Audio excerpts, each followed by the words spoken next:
Good afternoon, ladies and gentlemen. We are back here yet again here on Mount Schmoedown.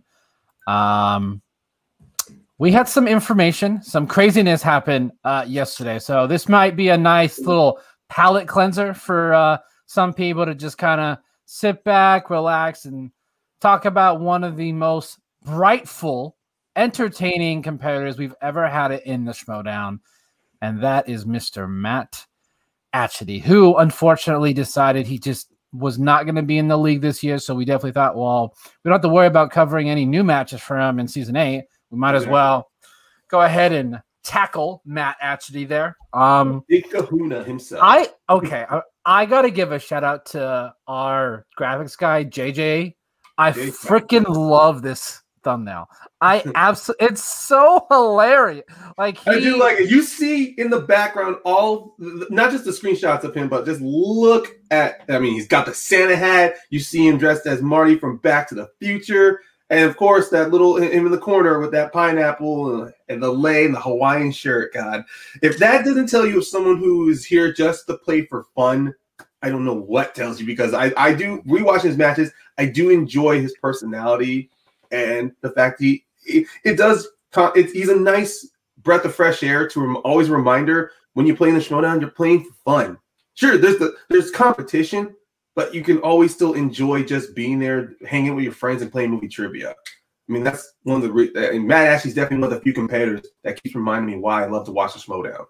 Yeah, and to be honest, I think we just need to start talking about the moment Matt Atchity is most well known for. He challenges himself out of a win in the 2019 Ultimate Schmoedown tournament. I still like.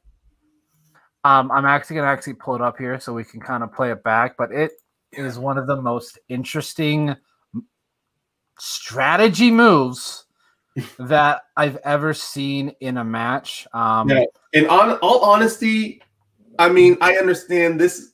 Look, whoever in the chat or watching on replay, this was something that we could not avoid, obviously. And I figured, it's much better. We ripped the Band-Aid off right now. So talk about. I'm like, it's just what he's known for. Like you cannot dispute that whatsoever.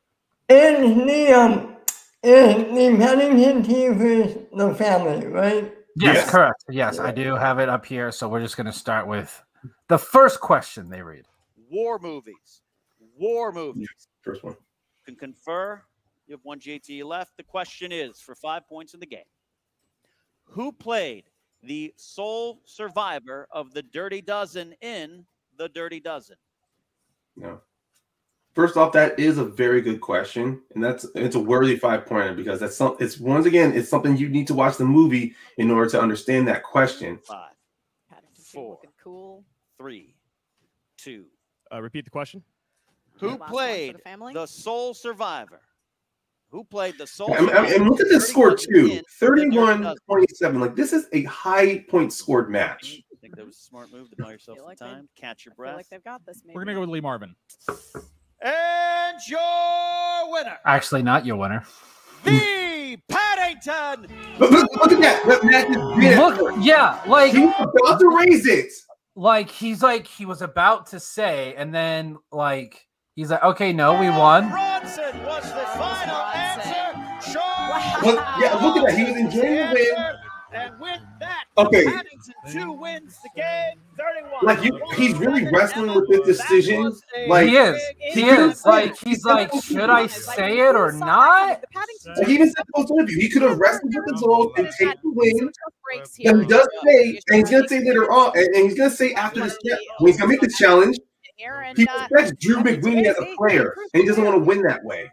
Okay, hold up. What's that? Does survive. There are multiple survivors at the end of the Dirty Dozen. I can't in good conscience win that way. Not against Drew. All right, we are going to confer. Okay. Even for the community, this is that applause he gets from the audience, though. And this is Matt. He said, and this is something from his knowledge. He has seen the movie. I guess mostly it just came in the context of the question itself, honestly, because Lee Marvin, I believe his character is a general who recruits the Dirty Dozen. But, why their opponent the context of the question, He unfortunately. was not satisfied with the manner in which that question was written, and upon further research, it's a questionable question. So we are going to throw Our that lovely question out Leo and instead Logan is in the ask chat. family Leo, another very much. Yeah, Yeah, 5 point exactly. Yeah, Charles Bronson, he's amongst the match soldiers go on that to make up the face Dirty Dozen, but Utah yeah. in the Ultimate Schmoedown Teams tournament. I never do this, but I gotta say, that is the greatest example of sportsmanship I've ever He's seen. not wrong, and I'm pretty sure it still is. There's no other moment where I someone still want you to lose, but I applaud you. All right. Turns out, Okay, I love that exchange between Guy and Roca for a second. All right, decorum. But then they get the next question, which is possibly another. It was this platform was definitely not a plot beat. It was more of a actor question.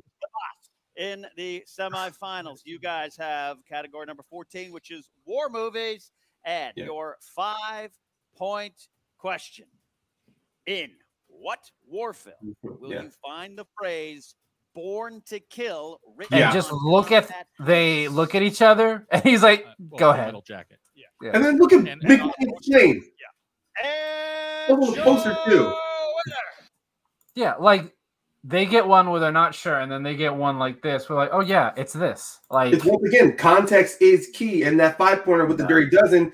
And Emma said it's a questionable question. And from what Leo had brought up in the comments, there were two other people two other actors who were a part of the Dirty Dozen like troupe, but weren't really members of the Dirty Dozen. So it's when it comes with these 5-pointers, context has to be key, unfortunately. And this is nothing against the people, but this was one of those it was one of those situations where Matt Atchity's knowledge of the movie and his movie knowledge, and also someone who is a critic and who writes critiques of movies, like he's done for Rotten Tomatoes and has done review for movies, to where he even says later in the interview, honor. And it has also to do with his respect of Drew McWeeny as a player, and all at the same time, we've seen too many times in the Schmoedown where questionable questions or questions that don't give enough context or are very vague in the question itself have led to so many losses and wins. They don't get overwritten like what we just saw with Matt Atchity, but we do see they do come up in, like, air quotes, controversy fashion amongst the Schmoedown community, and even sometimes the players, where they'll bust Christian, Mark, and even the writers' balls about it later on down the road. And I want to look at the positive side of this. Yes, it cost Matt a match, and Jen Sturgis says it best in the interview. You did it to yourself. You did this to yourself. really did. But really did. I still will applaud Matt from having the balls to actually make that choice. He had the balls to make it. Like most of the competitors, they could have kept their mouth shut and take the win and move forward. This could have been the end of the family's road, and we would have seen the Paddington 2 versus Shazam in the finals. No. So if the Paddington 2 lost, they would have played Who's the Boss. Sorry, I had it marked down in my notes, a what if match between the Paddington 2 and Shazam. Who do you guys think would have won that match? The Paddington Nothing against Matt, but that is a who's. I think between Atchity and Duralde, Riley and Bateman, I think, are stronger. So I think Who's the Boss. Yeah. But we have to look at the match itself and see how Riley and Bateman performed in that match. I would give a slight edge to Paddington 2. But at the same time, but then just look at that match that Paddington 2 played against the family. The family was only ahead by 2 points after the first round. Matt and Duraldo missed Matt missed a lot of questions. Alonzo had 6 points until they got to horror, thriller, and animated, where he missed those two. But then when you saw the Paddington 2, when they got Kurt Russell in the second round, they got all the questions, only getting 11 points at the end. And then they get all their 3 points. Then they get all 3 of their questions in round 5. Now, to see if they played this way against Who's the Boss, I would give them a slight edge. But then, it depends on how Riley and Bateman. That's only judging Riley and Bateman's performance in that match with Who's the Boss and the family that I'm only looking at from the outside. I can't tell exactly how they actually played if it was against Duraldo and Atchity. Yeah. Matt Atchity, really, as a teams player, I think is very underrated and underappreciated because we've said this. I've lost count. A record does not dictate what kind of a competitor is. He's 7-8 in terms of his record in teams, but I definitely feel like he's on the mainly because of he's been in the league since season 2. Yeah, that just he has the knowledge. He just makes some very questionable gameplay and strategy moves. Like I should have took into account how many times he asked for multiple choice in round 3. Like that is also a very funny running gag. And even in round 2, when he gets steal opportunities, like when they miss a 2-pointer, it goes to them for steals in round 2, and he goes, "Can we get multiple choice?" No, it's not available to you. Yeah. But I think to me, like, I don't know if he rules or.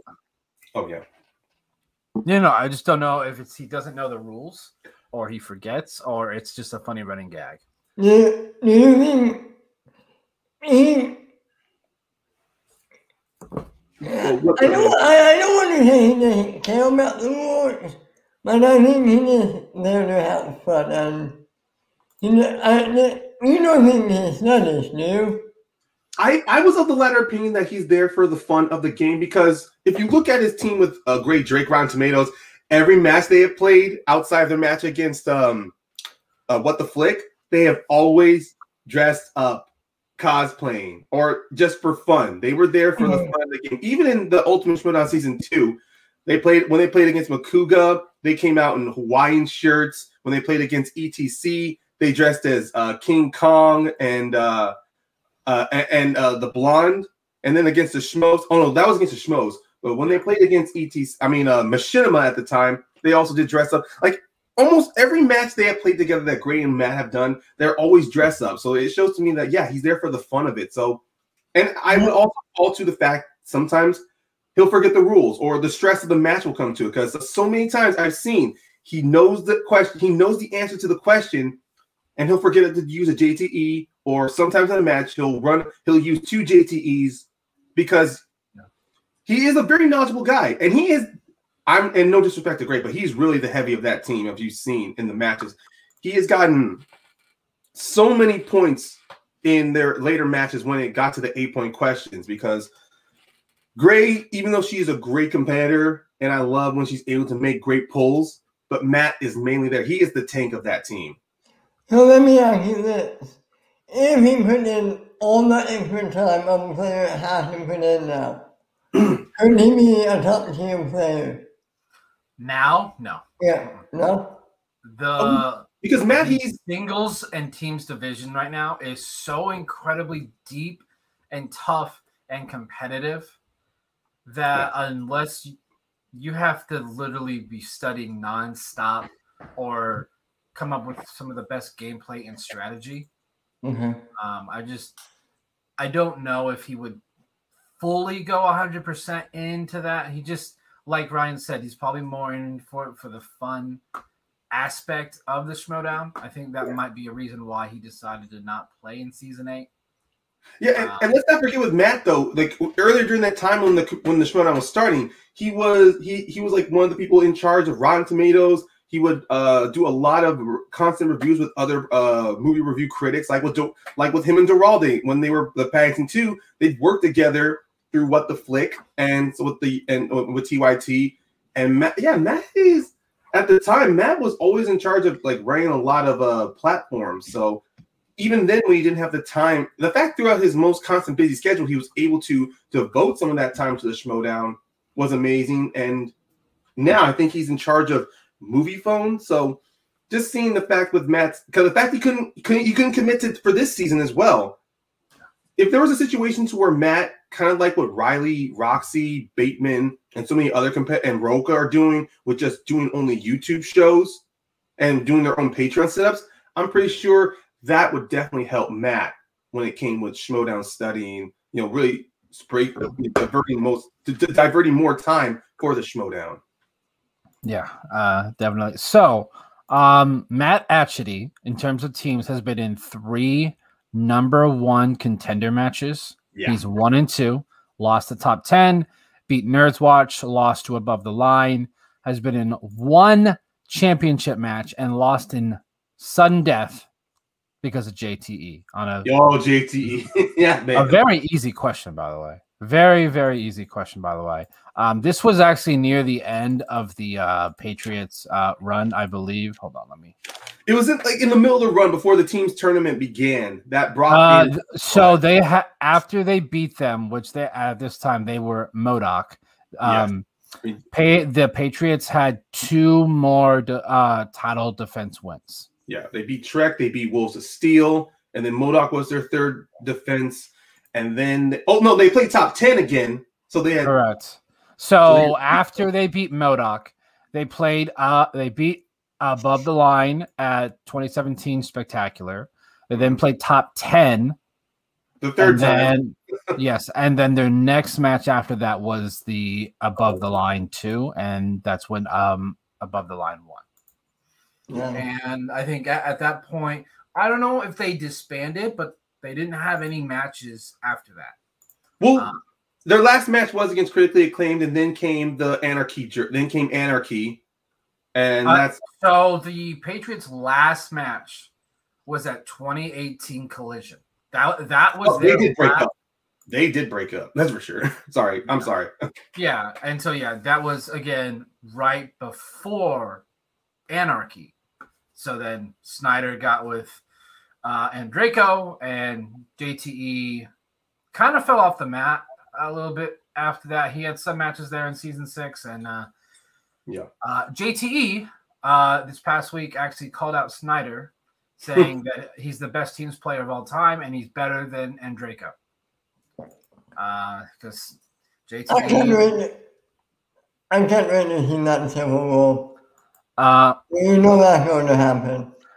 It depends on what Snyder does against Dan, because I'm pretty sure Snyder wants a revenge match against JTE because JTE did beat him in a singles match. But the thing is, in terms of actual singles right now, Snyder's so much higher than what JTE needs to win, in my opinion, at least 2 to 3 singles matches to even sniff having to play him in singles and teams. Oh, who knows? So JTE taking that shot, I'm like, does it make sense? Like, say Snyder loses to Merle, if he then plays JTE, that doesn't make a lot of sense. Like, why would Snyder have to play someone in singles who hasn't played in?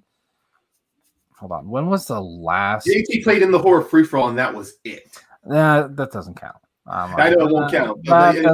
His last actual singles match was against Liz Shannon Miller in June of 2019. So we're like 2.5 years. 2.5 years. So JTE has to at the least win 2 singles matches, and if Snyder loses tomorrow, maybe they go up against each other. Yeah. But to be honest, I would rather that storyline not start until we can do stuff in studio or at live events. I feel like a Patriots Civil War would work so much better in studio with scenes and then live events. But we'll see what happens here. There's a lot of unknowns here going into season 8. But back to the person at hand. Matt Atchity. That match that they played against the MODOK's match against the Patriots. Yes, they went to sudden death, and it did come down to 1 point from JTE. But even then, that match really could have gone another way because the real change in that match with MODOK and the Patriots really did come in the speed round. Unfortunately, this came to one of those interesting. This unfortunately fell to 2 things: Matt, who was more into playing the character, more for the fun, and at the same time, he and Gray were never able to really prepare for the speed round to where they actually did, suffer in points. Because when I was watching that match and I'm looking at the speed round, MODOK was climbing back after the betting round in Classics when they bet 3 points over the Patriots betting 1. And looking at MODOK, the Patriots only got 1 question they were able to get in the speed round, and MODOK got 4 times. The first 2 they got correct. And then Matt, in the 3rd question, unfortunately, he was unfamiliar with the speed round to where he was more like in character to where Christian's like, no, you got to answer the moment you hit the buzzer. And then the 5th question that came in, he would have gotten it, but unfortunately got in his own head, which cost them a point. And then unfortunately, it's what fell to them. And they were very lucky in that 5th round because they got all 3 of their questions: their 2-pointer in 80s, their 3-pointer in fantasy sci-fi, and their 5-pointer in biopics. Patriots only missed their 3-pointer in taglines that was able to bring to sudden death. So 2 factors could have happened. If Matt had actually gotten the 3rd and 5th question correct in the speed round, and then depending on where the points could have lied, if the Patriots still missed that 3-pointer, Schmoedown would have been the champions in that match. Was it the 3rd or 5th question that Matt was like the 3rd question? It was the 3rd question because he was sticking with the Russian accent being Boris. And the 3rd question came in and he's like, that answer would be, and before he can even say anything, the timer. Snyder was losing. He's like, what the hell? It's been 1-2 seconds. Yeah. And unfortunately, that's what happened. The speed round, it was something that he was not used to, and it definitely got into his head. So the 5th time, he did drop that accent, but when he buzzed in, he just couldn't get that. He just couldn't get the answer. It's when he got stuck in his head. Yeah, that was definitely probably not like he got stuck into character too much in that match. Which is kind of funny though, because in their previous Rotten Tomatoes matches, Matt has never really been the one to be all character. It's always been great. What was with the name change, by the way? Why'd they go from Rotten Tomatoes to Schmoedown? I really wanted to. I couldn't find out why. Maybe I was trying to find it. I'm like, what was with the name change? Maybe Anarchy? Could that be? No. They were still a team. This Anarchy was season 5. Okay. They were still a team all the way to season 5. But they end up going. It's unknown to me. But they did go to sudden death, and the only person that got it right was JTE. So Patriots ended up winning that. Snyder missed, and both Gray and Matt missed that question. But even then, it was still a good. Like, it shows when Matt is focused in, when he is dialed in.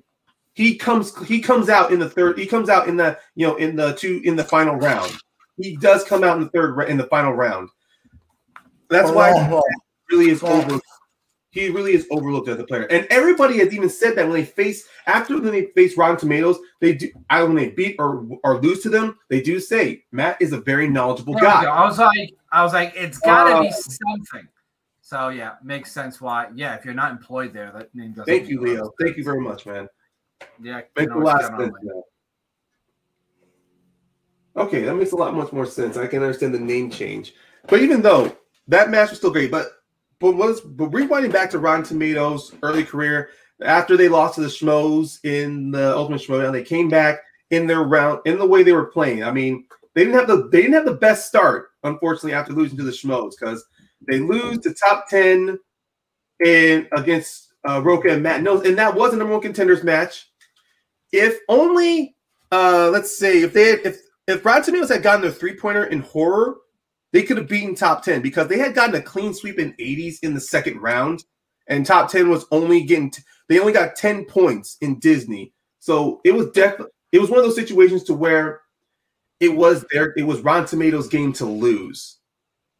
But even then, it was still a great match. I loved rewatching because Roca, Atchity, Nost, and Gray, they were just having a lot of fun with each other. Like the back and forth between them. Like, this was before Roca really got dead serious about being the outlaw. Well, this was still season 3, so they were still figuring things out a little bit. This was still the 3-3 there in round 1. And the 1-pointer as well in the final round. I just, watching those first 3 seasons, really, it's like, it's so different. Like, we don't get the current version until season 4. That's true. Like, it happens midway, honestly. It happens midway where they change. Yeah, I mean, it was so weird. It's like midway through season 3, they then kind of do the current format. Yeah. Because even in season 4, they still had the 1-pointer before they finally changed it to 2 points in that final round. So watching that first half is kind of, I'm not going to say it's awkward, but it throws you off a little bit because we're now so used to this current format. So in their match against What the Flick, though, even though I love that name, by the way. I love the name. Yeah, What the Flick. Yeah, it was the wrong name. That will never not be funny. Yeah, I know. That's one thing I love about Matt. He loves to jest and he loves to break people's balls on the desk. Even that match against the family and when they played against the Odd Couple, it was nothing more than just fun camaraderie going between them. That's why I loved how Drew Guy, who was so big in the character, was able to break. Like he breaks with the he breaks with the sportsmanship, but also at the same time he breaks with just joking and just joking around with them. Yeah. That's one thing I love that Matt brings to the table. The fact that he knows it's all about fun here. That's all he's doing. He's just having fun with everybody. And the fact that most people, and also if they have met him and talked to him, I mean, I personally haven't, so I don't know his personality, but seeing how almost every competitor and every backstage person, including Christian, loves to say good things about Matt Atchity, that's like one shining light of the Schmoedown, a very positive and influential person I would love that I love seeing in the Schmoedown. I'm so upset he's not going to play in this season, but if he does come back, maybe sometime in the mid-season during like free agency pickups, oh, I will be so excited. I will buy a pineapple-shaped mug or start learning how to hollow out pineapples just so I can have my own pina coladas whenever he starts to play again. If he comes back halfway through, whose section do you see him being on? Yeah, I forgot about that. There is the mid-year free agency, and I don't know if he stated that he's out the entire year or he just couldn't begin the year. So there's a lot of players that could happen with. To be honest, it really depends on what the faction needs are at that point. Yeah. And the unknown status of teams right now, it's really hard to say.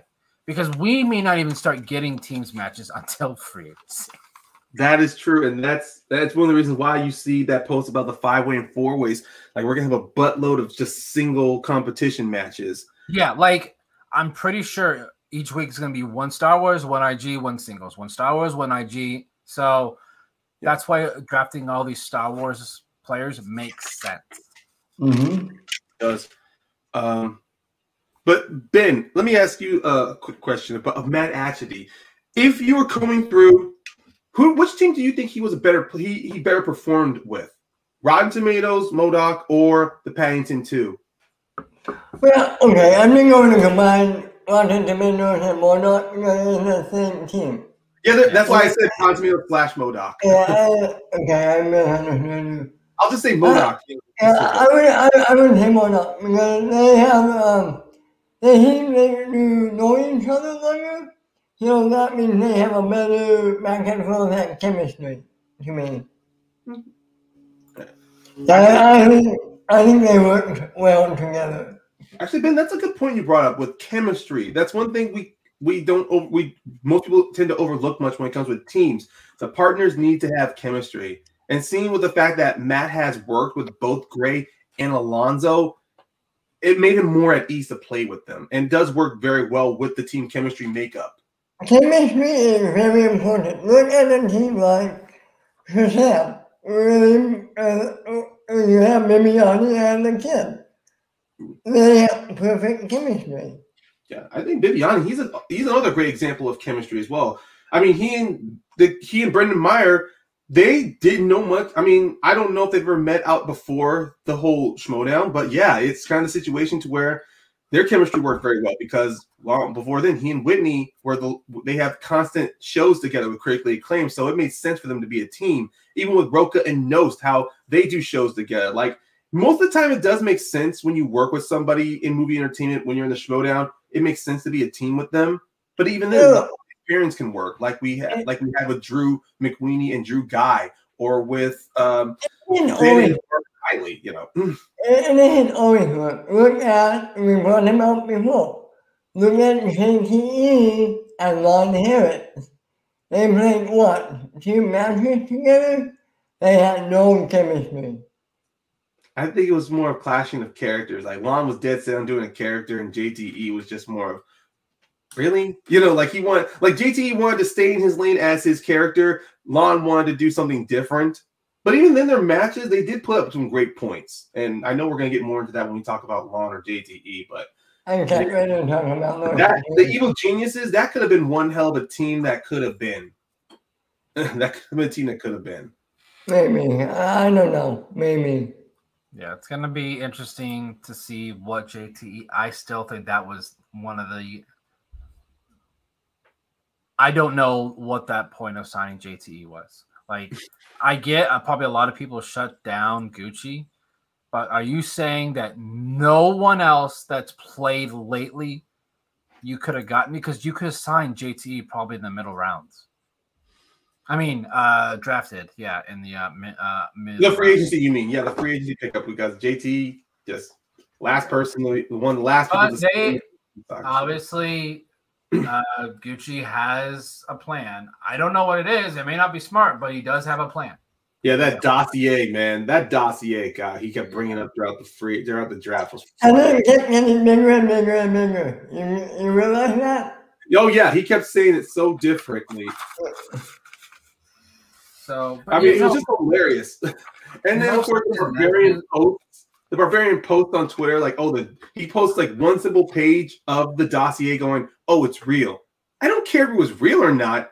Does it justify his draft picks? That's what I'm curious about. Does that dossier justify his draft pick? I don't think it does, but I don't know.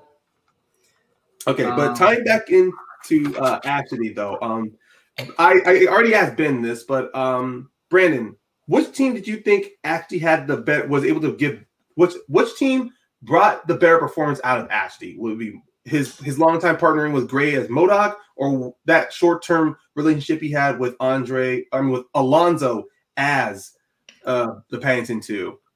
To be honest, I think Duralde is a better player because he doesn't miss a round 2 question. He legit does not miss a round 2 question. He is Mr. Round 2. I think it's a little bit of a unfair comparison because the divisions were so different from when he was with Gray to when he was with Duralde. He has worked with Gray for such a long time. They have chemistry. It's not like he didn't have chemistry with Duralde. It just may not have been as strong. Personally, I think he is a better player with Duralde. Okay.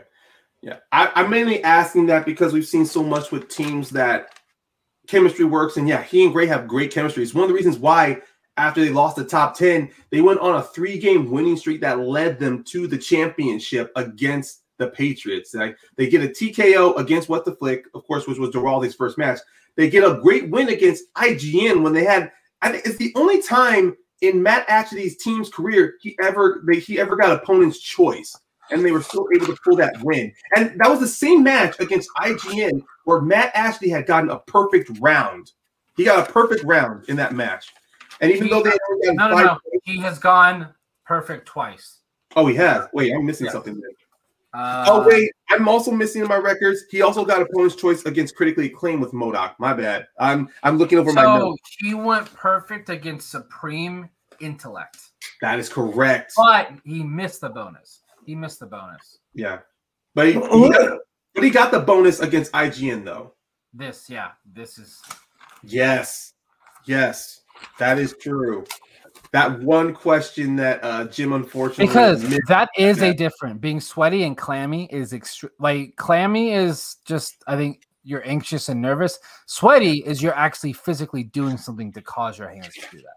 So I thought it's so funny. He has probably one of the better challenges, and he has the worst challenge. Yeah. So. It's definitely a bit of a 50-50 with his constant movie knowledge. The fact he's reviewed so many films, it just falls into that list of where your knowledge will sometimes betray you. Exactly. And he has played in singles twice. And he's been in 3 free-for-alls. So he's definitely done a lot of stuff. Singles, I don't think was ever his focus. I know he wanted to give it a shot though, because I mean that match against Franco though, he was the heavy. I mean, Atchity was the heavy favorite because this was just after that match. Because looking at the release dates of every Schmoedown match, that came after the Rotten Tomatoes IGN match. This was before their match against Nerdwatch at Collision, and Atchity was the heavy favorite. Tim was an unknown because, like, late to the party, he came in just right after them. So everybody was unsure of how Tim Franco was going to do. But then when you watch that match, Matt actually only misses one question in animated, and Tim Franco goes perfect, getting the bonus question. And then Matt actually, unfortunately, gets rom-coms. He only gets 4 points, but one steal off of Tim Franco. But then that final round, he only misses his 5-pointer in Pixar to get a TKO loss against Franco. Yeah. I want to pose a question to you guys. So last year, we saw the biggest singles tournament ever because of these. Yeah. I want to ask you, would you want them to still stick with 32, or would you like to see a 64-man/woman singles tournament? Because we have 8 factions, you pick 8 players. And there's not 12 members to each faction. It's 96. So, shit. 64. How crazy would that be to see a 64-person singles tournament? I know that's not fair to Christian and the crew, but that would be some of the most amazing stuff to watch. It would be fun to watch, and also not fair to the after show night. That would be fun. Right? Yeah. Right? That would give so many action films so much crap to do. So apologies to C2A, apologies to certain POV, apologies to Let's Get Ready, but you guys would have your hands full if there was a 64-person tournament. And also, if this does happen, no matter how these matches turn out, I will always, every single comment, every post, I will give so much props and congratulations to Christian, Nerd Chronic, PJ Campbell, and everyone backstage. I forgot. Yeah, no. Together. I won't do that because it's not fair to PJ. I know. You know how many questions they have to write? I know, but I'm just saying, if PJ Campbell was really, Brian, I'm gonna say if PJ, no, I think Eric, Christian got another editor to help take the pressure off of Nerd Chronic. I think he'll need like 4 if he's doing a 6. Because 64, that's just 32 matches in the first round. Yes. And then it goes 16, 8, 4, like. Yeah. And let's say 32 of those matches are play-ins. And then we get the 32 for first round. And then we keep moving, chipping them further and further. That's why I say if this does happen, if Christian wants to test this, I will do every post. I don't care, good or bad. I will still say, I will give so many positive thoughts, so many positive reinforcements to Christian. Hey, you took a shot at something and you did, and you went and you stuck your guns. I don't care what everyone in the Facebook group, in the Twitters, or even in Reddit or threads on the Schmoedown are going to say. You wouldn't be able to say this shit if Christian didn't have the balls to go through with it. So before you want to go negative on something like that, look at the fact that Christian provided you with this content to watch that made you want to be part of the Schmoedown, that made you want to watch these matches. Because no matter what goes down, Christian, he is dead serious about wanting the Schmoedown to be a big thing. And now I will say this: if there's no, like, say that Christian just is not happy with teams, like we're not able to get in the studio, maybe we don't have a teams tournament. I think this would be a great way to just give us more matches. That would be the biggest heartbreak to most people, not many teams. Oh, yeah, absolutely. I'm curious. Yes. Has Hollow mentioned a 64 player? No, that was just so the because of the 8 teams, which I know a lot of people want a 9th faction, but having 8 factions makes tournaments extremely easy. You don't need play-in matches. Oh, I hear what you mean. So the best way. It was just a nice little idea that Brandon had thought of. Like, if he from 32 to 64. Like, it's a nice thing to think of. Because the way tournaments work, you can do 8. Well, you could do 4, but that's kind of boring. You can do 4, 8, 16, 32, 64, 128. Yeah. But we'll never do 128 because the way the math works, that's the only way to do it. Like you can't do anything from between 32 and 64. It won't come out correctly because you'll have some people that like don't have to play because that's gonna be the biggest problem. I'm just saying that might be a reason why we would only get a singles tournament. Mm-hmm. Maybe because I know Christian has said he's not the biggest fan of doing teams online. Preferably, he just cannot stand teams title matches online. I know some people like it, but I don't like seeing the competitors talk to each other. I think it's not fair to these factions and these teams. It gives too much insight that could be used later on for some of these teams. That's the only problem that I have with it. Like, if we didn't see them talking to each other and conversing, I wouldn't have a problem with it. Like, but there's no way to. It's just the way that it works. I will say this, and I will say this only. I do play in some of the trivia families out there, and I have played in digital teams matches to where I have had time to talk with my partner, like in later rounds. I can understand the frustration it comes from for Christian to be like, because it's time consuming, and I do get that. And then at the same time, to me, it's kind of. And I'm not going to say, oh, if the families did it, if everyone else can do it, then Christian should do it. No, if Christian found a problem that just doesn't work well with the format that he's trying to do, then okay, I'm okay with that. What I don't like when it comes with this whole situation, that if Christian just can't find a way to do teams in digital, I'm pretty sure he'll find a way to still try to get us some teams matches, even if he has to, rent out, make some space in his garage just so he can have everyone there to record this stuff. I think Christian will find a way to do a lot of people that are going to be playing in teams that don't live in Los Angeles. In LA. Yeah, that's one of the issues. Yeah, that's one. Yeah, I know. But I'm just saying, I think Christian will still find a way for this to happen. But even then, I don't think the community should try to grab their pitchforks and light their torches to go after Christian. It's just this Schmoedown was meant to be a live studio show, and because of COVID and whatever your political opinions are, this country dropped the ball, and Christian had to do what he could. But I want to get past all this seriousness right now and let us wind back into talking about Atchity. Because Atchity, as a team's player, he's definitely somebody. If he had gotten drafted this season, I could have seen him and Alonzo be reunited. I could have seen him work with almost anybody in any faction, honestly, because Atchity is that good of a teams player. And because of the fact that he's such a fun person, he has a relaxed attitude, I know he is competitive, because in his last singles match against Andreyko, he knew the answers to his questions. It was just the fact he couldn't get there. And because the fact he's knowledgeable, it just shows he has a wealth of information that if you give him the right team player and able to work with him well, able to really temper the steel, he can come out a very dangerous partner, a very dangerous competitor. Yeah. Let me ask you something. I forgot. When he was with, I don't think they had one on Warnock. When he was with Paddington Few. Yes. Who was the manager? No, there was no manager. It was just those two. So before season 7, only certain people. Well, there were a couple during Anarchy. Yes. Yeah.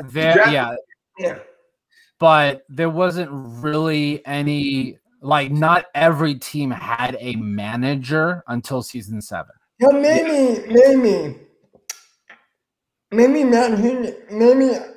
Matt is the right manager and the right team partner. If he would have beaten Andreyko, I would have said that would have worked, but it didn't make it. Him having a manager didn't make that much of a difference for him against Andreyko. I get that was online, so it's not exactly the same. And he hadn't done a teams match with a manager.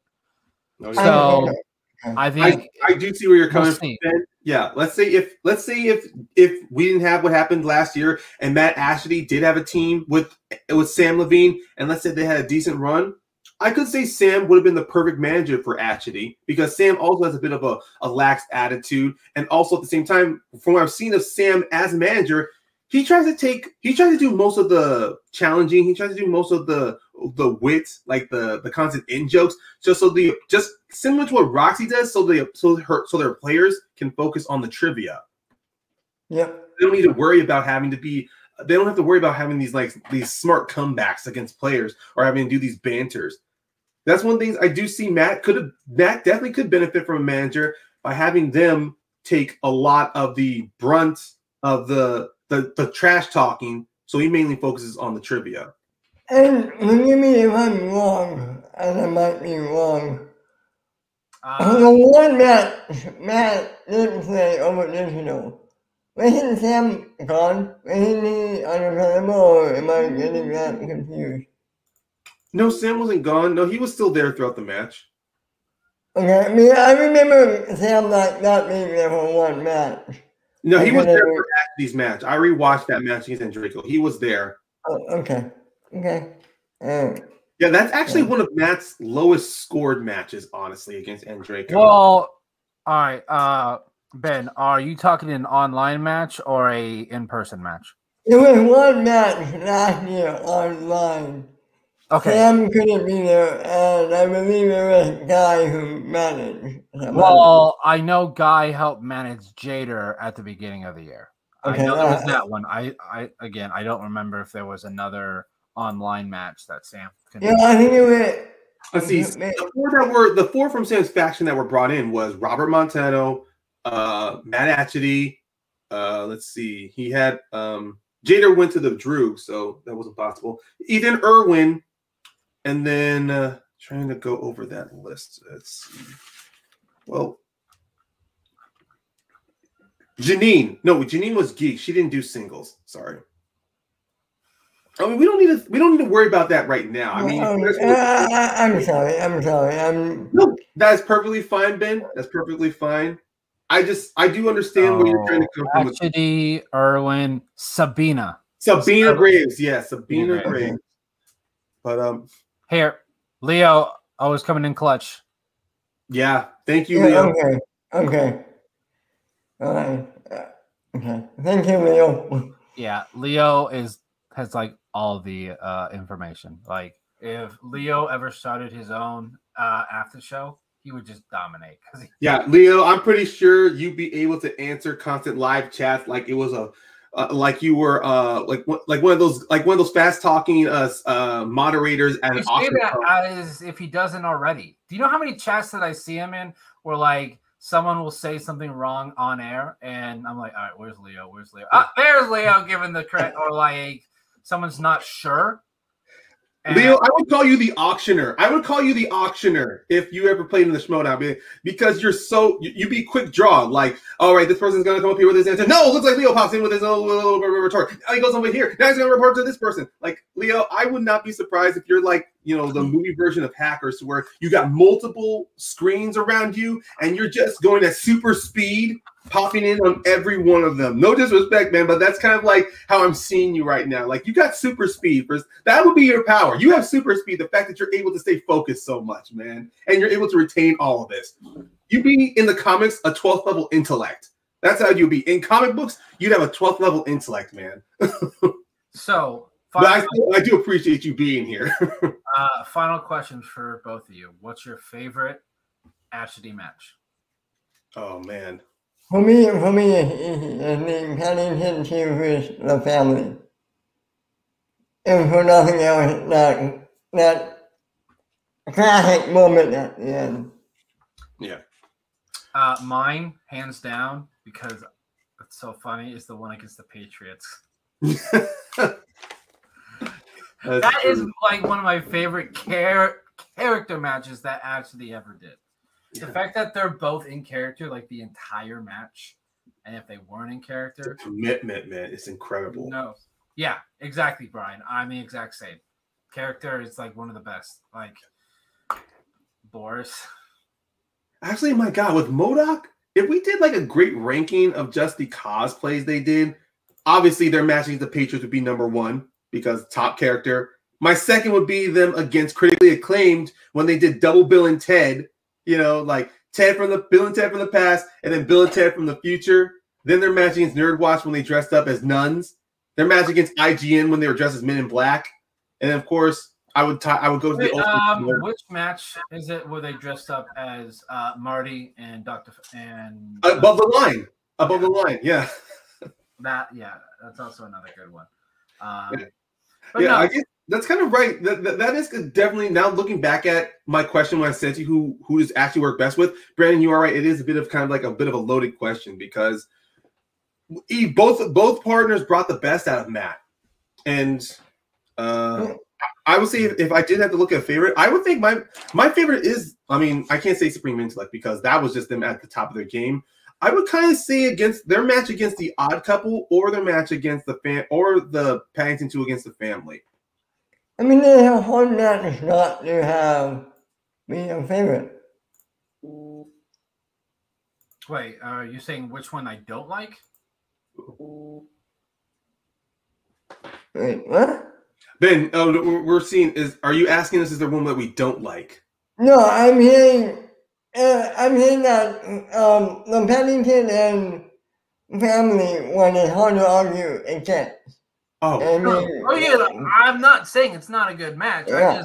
I like their character moments in that Patriots match. Definitely number 2 is the Family match. There's no doubt about that. Yeah. Oh, that's a good one, Leo. The Paddington against Time Machine. That is a very good match because I think that one also went to. I love how he plays Janine twice in back-to-back seasons, and she's on a different team that has to do with Machine. Yeah, one was War Machine, and the next one was Time Machine. Yeah, that War Machine was a TKO. Time Machine went to sudden death. I believe only Matt was the only person who missed the second question in the sudden death for Time Machine to win. But man, I think just looking at it, Paddington 2 really did I think that's why Matt is a great teams player. He really does help elevate partners, and him and Alonzo definitely. I swear they should have been a protected team during the draft. They should have been a protected team because they were so good together. But then we would have gotten to see Alonzo and Whitney as Deep 13, though. Yeah. Alonzo's going to be someone to watch out for this next season, for sure. Yeah. I think he's one of the top tier players that has not had a chance to go to a title match. I think. Yeah. Because everyone every season likes to make a list. Who are the best players that don't have a belt? So we'll definitely have to keep an eye on that. But as always, guys, it was a fantastic show talking about the brightful, entertaining Matt Atchity. Ben, where can everyone find you online? You can find me at my Twitter at MedRadio2. Ryan? Well, people can definitely follow me at my Twitter, caramel_pain. And also, if you guys are big wrestling fans out there, I do a podcast with MTS draftee who could probably show up in the first class leagues, James Schmoedown. I do a wrestling podcast with him called Wrestling, Rambling, and Rages Podcast. It's mainly on Anchor. So if you guys go on to Anchor and you check it out, just listen to myself and James just go back and back on wrestling. And on a side note, I was watching with James throughout the entire draft, hoping that he would get picked. When he didn't get picked, we were heartbroken. And then I thought, oh, he gets supplemental draft. But hopefully, if he shows up in the first class league, I will be there front row and center to cheer him on Twitch. Exactly. Yeah, you can go ahead and find me right there, Brandon Buck 88. You can follow us on our. Yeah, I've been very bad with running the show today. Find us here. Twitter.com/Mount Schmoedown. And for those of you that have been following the Schmoedown pretty close this week, Christian has been pretty pushing out this stereo app. We are in the process of maybe doing some stuff on there. It's just a little bit difficult to figure out as there are 3 of us, but stereo only allows 2 people on a broadcast at a time. So we may have to do some tests to determine if it's possible to have all 3. So you'll definitely have to watch out for that. Make sure to like, comment, and subscribe. We will see y'all.